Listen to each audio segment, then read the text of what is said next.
এই যে বছরের পর বছর ধরে চাকরি চুরি হলো, রেশন চুরি হলো, বালি চুরি হলো, গরু পাচার হলো, আর সেই দুর্নীতির কোটি কোটি টাকার ভাগ কার কাছে গিয়েছিল, কাদের কাছে গিয়েছিল, ভাগ বাটোয়ারাটা ঠিক কিভাবে হয়েছিল, আর দুর্নীতির সিংহভাগ টাকাটা গিয়েছিল কোথায়, সেই টাকা কোন কাজে লাগানো হয়েছিল, আর কেন সব টাকাটা এখন উদ্ধার করা যায়নি?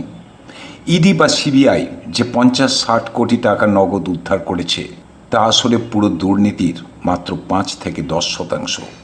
কেননা বাকি 90% টাকা ইতিমধ্যে রিয়েল এস্টেটে বিনিয়োগ হয়েছে, সোনা কেনা হয়েছে, কিংবা হাওয়ালা রুটের মাধ্যমে দুবাই বা থাইল্যান্ডের মতো দেশে পাচার হয়ে যেতে পারে বলে সন্দেহ করা হচ্ছে। অর্থাৎ যে উদ্ধার হওয়া টাকাটা আমরা দেখছি, সেই টাকার চেয়ে অদৃশ্য হয়ে যাওয়া টাকার অঙ্কটা কিন্তু অনেক বড়, এটাই মনে করা হচ্ছে। আর সেই অদৃশ্য হয়ে যাওয়া টাকার নিয়ন্ত্রণ ছিল শুধুমাত্র বিগত সরকারের কয়েকজন ব্যক্তির হাতে, এরকমটাই মনে করা হচ্ছে। দেখতে থাকুন আজকের বিশ্লেষণ। আমি তারক ঘোষ, আর আপনারা দেখছেন ভয়েস 9 বাংলা। আপনারা দেখেছেন বছরের পর বছর ধরে পর্দায়, টেলিভিশনের পর্দায় কোটি কোটি টাকা ক্যাশ, সোনার বিস্কুট, বিলাসবহুল ভিলা আর বেনামি সম্পত্তি। বিগত কয়েক বছর ধরে বাংলার বুকে একের পর এক দুর্নীতি আমাদের সকলের চোখ কপালে তুলে দিয়েছে। আর চাকরি প্রার্থী থেকে সাধারণ মানুষ সবার মুখে এখনও একটাই প্রশ্ন, গরিব মানুষের রক্ত জল করা এই দুর্নীতির টাকার পাহাড় শেষ পর্যন্ত যায় কার পকেটে? সাধারণ একজন এজেন্টের কাছ থেকে শুরু করে ক্ষমতার শীর্ষবিন্দু পর্যন্ত কেমন ছিল এই টাকার ভাগ বাটোয়ারার অদৃশ্য পাইপলাইন? আজ আমি দেখাবো বিগত সরকারের সময়ে দুর্নীতির সেই অন্ধকার ইকোনমি। কেন্দ্রীয় তদন্তকারী সংস্থা ইডি এবং সিবিআই এর পেশ করা চার্জশিট, আদালতের শুনানি এবং সংবাদ মাধ্যমে প্রকাশিত মানি ট্রেইল বা টাকার গতিবিধির রিপোর্টের উপর ভিত্তি করে আমি বোঝানোর চেষ্টা করব দুর্নীতির এই সম্ভাব্য টাকা ভাগ বাটোয়ারার অদৃশ্য পাইপলাইনটি আসলে ঠিক কী রকম ছিল। আইনি নথিপত্র ঘেঁটে পুরো প্রক্রিয়াটার যে সম্ভাব্য কাঠামো উঠে এসেছে, সেটাই আমি আজ নিরপেক্ষভাবে বিশ্লেষণ করব। দেখুন, বিগত সরকারের একজন প্রাক্তন শিক্ষামন্ত্রীর ঘনিষ্ঠের বাড়ি থেকে যখন 21 কোটি টাকা, আবার এক রাতে 30 কোটি টাকা উদ্ধার হয়, তখন গোটা দেশ কিন্তু স্তব্ধ হয়ে গিয়েছিল।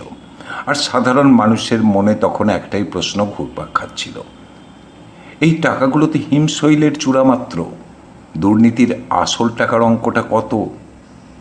কি ভাবছেন আপনারা?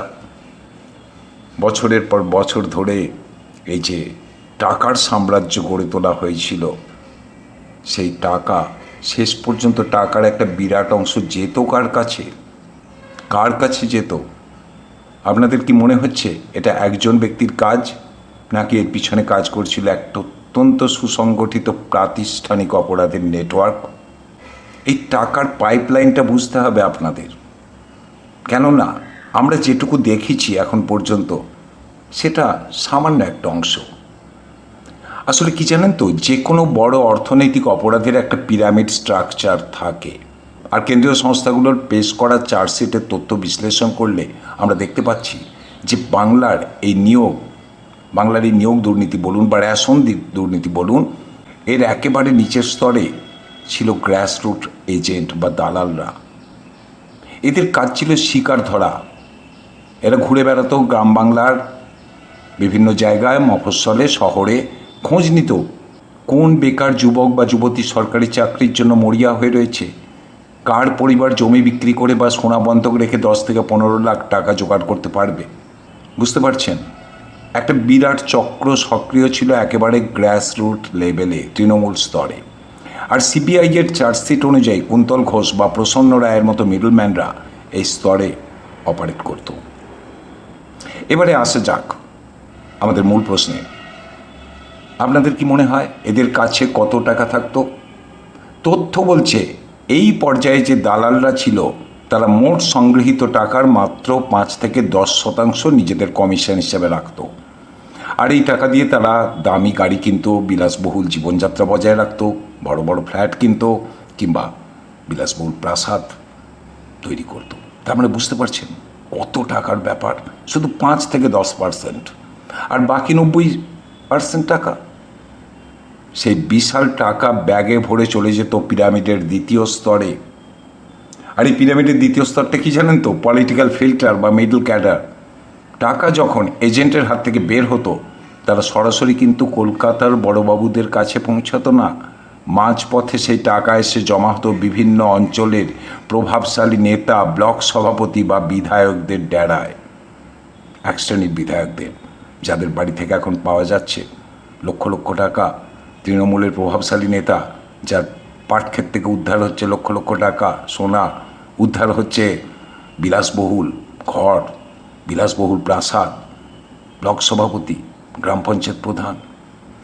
যেমন তদন্তের জালে ধরা পড়েছিল, আপনারা জানেন, বিধায়ক জীবনকৃষ্ণ সাহা। আপনারা জানেন, আমরাও জানি। এবং নানা আঞ্চলিক নেতাদের নাম আমরা সংবাদ মাধ্যমে এখন দেখছি, যাদের বাড়ি থেকে ত্রিপল পাওয়া যাচ্ছে, টাকা পাওয়া যাচ্ছে, সোনা পাওয়া যাচ্ছে, আরও বেনামি সম্পত্তি পাওয়া যাচ্ছে। এই স্তরের কাজ ছিল অত্যন্ত গুরুত্বপূর্ণ। এদের কাজ ছিল টাকাগুলোকে প্রোটেকশান দেওয়া এবং নিরাপদ রুটের মাধ্যমে ওপরের মহলে পাঠানো। যে টাকাগুলো এখন উদ্ধার হচ্ছে, হয় সেগুলো তাদের কমিশন, কিংবা পাঠাতে পারেনি শেষ মুহূর্তে উপরের স্তরে, তাই লুকিয়ে রেখেছিল। ফরেন্সিক ইনভেস্টিগেশন এবং ইডির সূত্র অনুযায়ী এই স্তরে টাকার একটা বড় অংশ খরচ হয়ে যেত সিস্টেমটাকে সচল রাখতে। আর সংগৃহীত টাকার আনুমানিক 20-30% এই স্তরই থেকে যেত। কোথায় যেত ভাবছেন তো? যে একবারে গ্রাসরুট লেভেল থেকে যখন প্রভাবশালী নেতাদের কাছে টাকাটা আসতো, তার থেকে 20-30% রেখে দেওয়া হতো। টাকা কোথায় যেত? স্থানীয় ক্লাবের অনুদান, বাইক র্যালির খরচ, পঞ্চায়েত বা লোকসভা নির্বাচনের সময় ভোটারদের প্রভাবিত করার ফান্ডিং, এবং অবশ্যই এই নেতাদের নিজেদের অ্যাকাউন্টে। এই রকমই পাওয়া যাচ্ছে বিভিন্ন সূত্র থেকে। কিন্তু বাকি 70%, এই 70% টাকা কোনো ব্যাংকিং চ্যানেলে যেত না। কেননা ব্যাংকে গেলেই প্যান কার্ড বা আয়ের উৎস দেখাতে হবে। তাই এই স্তরে যে সমস্ত নেতা ছিল, তারাই বিপুল ক্যাশ টাকা পাঠাতো একেবারে মূল কেন্দ্রে।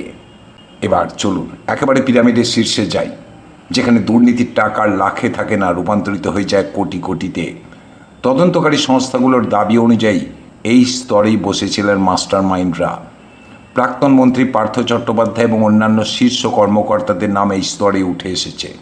কিন্তু প্রশ্ন হলো, কোটি কোটি টাকা নগদে ঘরে লুকিয়ে রাখা অসম্ভব। উই পোকা বা ইঁদুরে টাকা নষ্ট করার ভয় থাকে, করেছে। ইতিমধ্যে আপনারা দেখেছেন সুরেন্দ্রনাথ কলেজে উইয়ে কাটা নষ্ট হয়ে যাওয়া প্রচুর টাকার বান্ডিল। এগুলো পৌঁছানো যায়নি, হয়তো মাঝখানে স্তরে রয়ে গিয়েছিল। আর ইডির হানা দেওয়ার ভয় তো তাদের মধ্যে ছিলই। তাহলেই টাকা সাদা করা হতো কীভাবে? আর এই জন্যেই জন্ম নিয়েছিল মানি লন্ডারিং বা কালো টাকা আইনি পথে বৈধ করার খেলা, সেল কোম্পানি বা ভুয়ো কোম্পানির জাল। বুঝতে পারছেন? সেল কোম্পানি, যেগুলো শুধু খাতায় কলমে ছিল, বাস্তবের কোনো অস্তিত্বই ছিল না। ইডি তাদের চার্জশিটে দেখিয়েছে এমন বহু কোম্পানি তৈরি করা হয়েছিল যার কোনো বাস্তব অস্তিত্বই ছিল না। কোনোটার ঠিকানা ছিল একটা ভাঙা ঘর, কোনোটার ডিরেক্টর বানানো হয়েছিল বাড়ির পরিচারিকা কিংবা গাড়ির চালককে। এই কোম্পানিগুলোর অ্যাকাউন্টে দুর্নীতির নগদ টাকা লোন বা শেয়ার ক্যাপিটাল হিসাবে জমা করা হতো। অর্থাৎ এক লহমায় কালো টাকা আইনি খাতায় সাদা হয়ে যেত। ফরেন্সিক অডিট বলছে দুর্নীতির টাকার একটা সিংহভাগ অংশ এই সমস্ত দামি কোম্পানির মাধ্যমে বিভিন্ন লাভজনক ব্যবসায় খাটানো হয়েছিল। বুঝতে পারছেন কি চমৎকার একটা নেটওয়ার্ক? আপনারা এখন যে টাকা উদ্ধার দেখতে পাচ্ছেন, এগুলো মাঝখানে রয়ে যাওয়া টাকা, বাকি টাকা চলে গেছে। এই যে শত শত কোটি কোটি টাকাকে সাদা করা হলো, এগুলো শেষ পর্যন্ত কোন খাতে বিনিয়োগ করা হয়েছিল? কেন্দ্রীয় তদন্তকারী সংস্থাগুলোর বাজেয়াপ্ত করা সম্পত্তির তালিকা এবং ফরেন্সিক অডিট রিপোর্ট বিশ্লেষণ করলে আমরা তিনটে সম্ভাব্য রুটের সন্ধান পাচ্ছি। কি এই সম্ভাব্য রুটগুলো, অর্থাৎ কোন পথে টাকাগুলো যেতে পারে শেষ পর্যন্ত? একটা হচ্ছে রিয়েল এস্টেট এবং বিলাসবহুল রিসোর্ট। বোলপুর বা শান্তিনিকেতনের মতো জায়গায় কোটি কোটি টাকার বেনামি জমি, বিলাসবহুল বাগান বাড়ি আর রিসর্ট কেনা হয়েছিল। রাজারহাট ও নিউ টাউনের অভিজাত আবাসনগুলোতে ডজন ডজন ফ্ল্যাট বুক করা হয়েছিল ডামি ডিরেক্টরদের নামে। এই রকমই পাওয়া যাচ্ছে। বলতে পারেন এটা অভিযোগ নয়, এটা বিভিন্ন তথ্য থেকে উঠে আসছে। সেগুলো যদি এখন খোঁজ করা হয়, নিশ্চয়ই ইডি বা সিবিআই সেগুলো নিয়ে ভাবছেন।